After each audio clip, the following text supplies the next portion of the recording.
Find a photo of yourself from 5 or 10 years ago. Really look at it. The same face, the same eyes, but something feels deeply off, like you're looking at a stranger wearing your skin. You remember being that person, but you don't feel like that person anymore. And the strangest part, you can't explain exactly when the switch happened. There was no single moment, no dramatic change. Just a quiet, invisible shift, and suddenly the person in that photo feels like someone else entirely. If you've ever felt this, you're not experiencing memory loss, identity crisis, or anything close to it. This feeling is so universal that psychologists have studied it for decades. Almost every human being, at some point, looks at an old version of themselves and feels a strange sense of disconnection, as if that person existed in a parallel life. But here's what makes this genuinely fascinating. The reason it happens has almost nothing to do with how much you've changed on the outside. It has everything to do with how your brain constructs your identity and why that construction is far less stable than you've ever been told. Let's start with something ancient. Over 2,000 years ago, Greek philosophers asked a question that still has no clean answer. If you take a ship and over time replace every single plank, every sail, every rope until not one original piece remains, is it still the same ship? This is known as the Ship of Theseus paradox, and your body is living proof of it. Every cell in your body is replaced over time. Your skin cells renew every few weeks. Your red blood cells last about 4 months. Even your bones, which feel permanent and solid, are completely replaced roughly every decade. The person in that photo from 10 years ago shares almost no physical matter with the person looking at it now. You have literally been rebuilt, piece by piece, without ever noticing. So if almost nothing physical connects you to your past self, why do you still feel like you? The answer is something neuroscientists call the continuity illusion. Your brain is a storytelling machine. Every single night, while you sleep, it quietly edits your memories, strengthening some, softening others, occasionally rewriting details entirely to produce a seamless narrative of who you are. You feel like a continuous, consistent self because your brain works overtime to make it feel that way.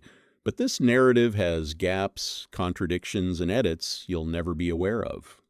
Psychologist Dan McAdams spent decades studying what he called the personal narrative, the story each person tells themselves about who they are. His finding? The story is real. But the consistency it implies? That's largely constructed. Here's where it gets really interesting. When you look at an old photo and feel disconnected, what you're actually experiencing is a collision between two different versions of your personal narrative. The version you carry now, built from everything you've learned, lost, and become since that photo was taken, suddenly comes face to face with a frozen moment of who you used to be. And your current brain, which has been quietly rewriting the story all along, doesn't fully recognize that older chapter anymore. Psychologist Timothy Wilson called this the psychological immune system, the mind's tendency to slowly distance itself from past versions of the self that no longer serve the current narrative. That stranger in the photo isn't really a stranger. It's a chapter your brain has quietly filed away. In 2013, psychologists Jordi Quoidbach, Daniel Gilbert, and Timothy Wilson published a study called The End of History Illusion. They surveyed thousands of people of all ages and found something remarkable. Every single age group believed they had changed significantly in the past, but assumed they would change very little in the future.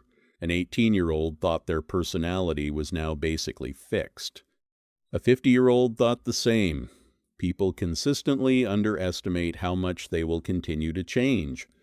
The researchers called this the end of history illusion, the mistaken belief that who you are right now is the final, true version of yourself.